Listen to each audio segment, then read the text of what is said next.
searching the internet for countless hours, looking for a vanity that would fit not only in this massive space, but something that was cost effective.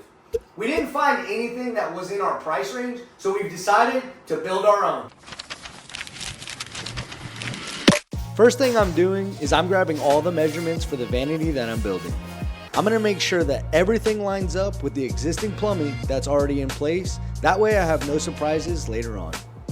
Once I had all of my measurements, I went to my local Lowe's and grabbed all of the material that I needed and had everything cut down to size.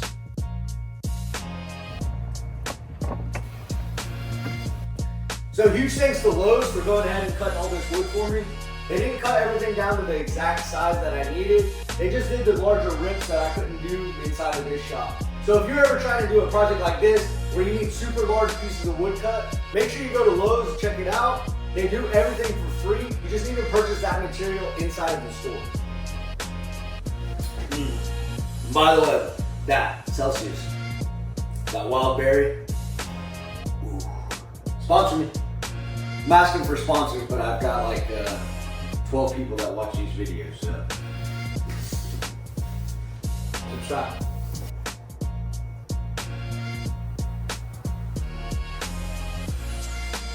All right, let's cut our first piece.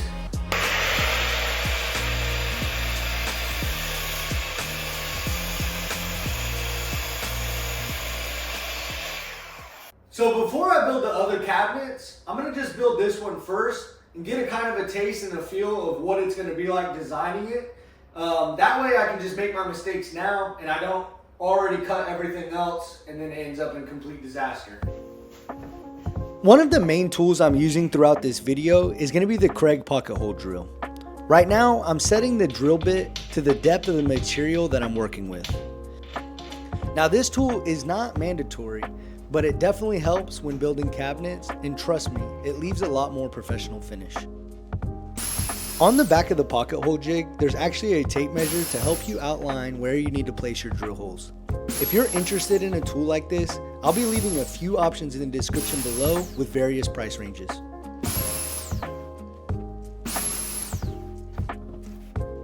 Now I'm adding the pocket hole screws that attach from the base of the cabinet to the cabinet walls. As you can see, the pocket holes keep the screws hidden, giving the cabinet a nice and clean look. Definitely recommend using clamps to hold everything in place while you screw everything together. It makes it a lot easier.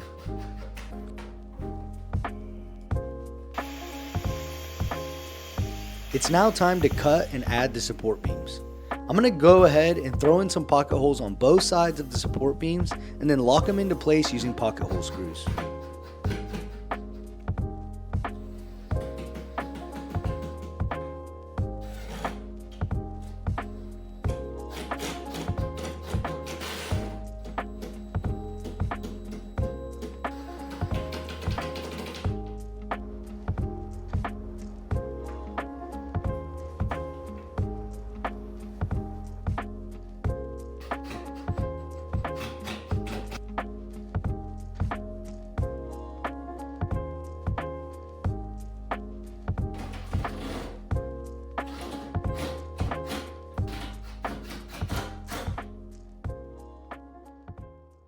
Okay, so cabinet number one is complete. Pretty impressed with the results. It actually went really well, but I'm definitely glad I only started with one and I didn't cut everything for the rest of them. So one big mistake that I did make, unfortunately, is the pocket screws on the back here. I don't know if you can see it, but they're facing the wrong direction. Luckily, this cabinet is gonna have drawers in it in the future, so I'm not too worried about that. But overall, learning the clamps, learning how the pocket screws worked, pretty good. And now I'm pretty confident that I can do the other three. So, gonna call it a night for tonight, and I'll see y'all tomorrow, and we'll crush the other three. Okay, so now that we have like the baseline of kind of how we're gonna build these, I think I can pretty much streamline it from here, especially because all of the cuts are already made. I think I can get these other three knocked out pretty quickly.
Alright, now that the cabinet is fully assembled, it's time to add the final touches, the face frame.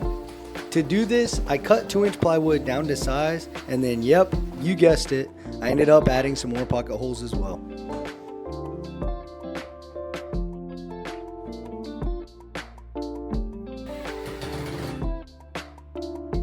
For the spots where I'm adding sliding drawers, I used the drawer face themselves to make sure that I had the correct measurement. Then I gave myself a little bit of wiggle room on each side.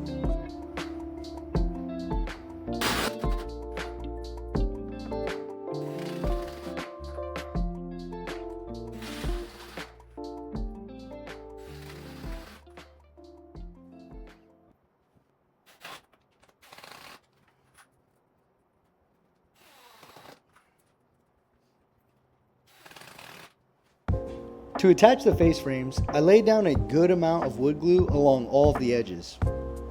Then, once I had everything squared, I clamped everything down nice and tight to let it set.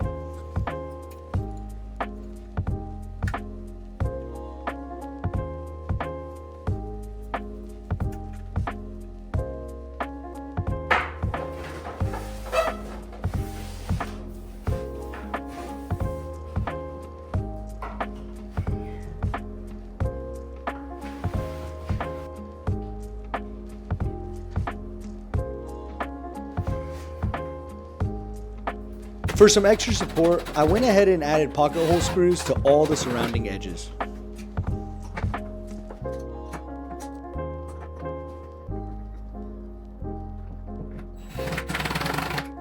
Okay, so I might have went a little overkill here with the pocket screws, but actually ended up helping me out. I'm not going to screw all of them in, but definitely a few is going to help this project out. Like every project, this project had its fair share of headaches, but trust me, you are not going to believe what happens at the end of this video.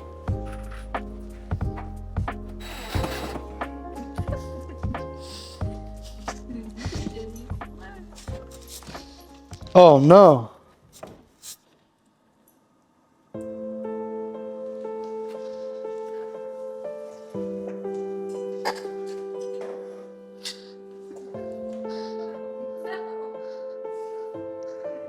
What the heck? That's the skinniest way.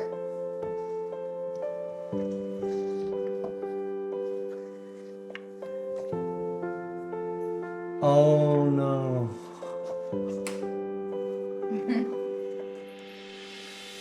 Okay. Doesn't fit.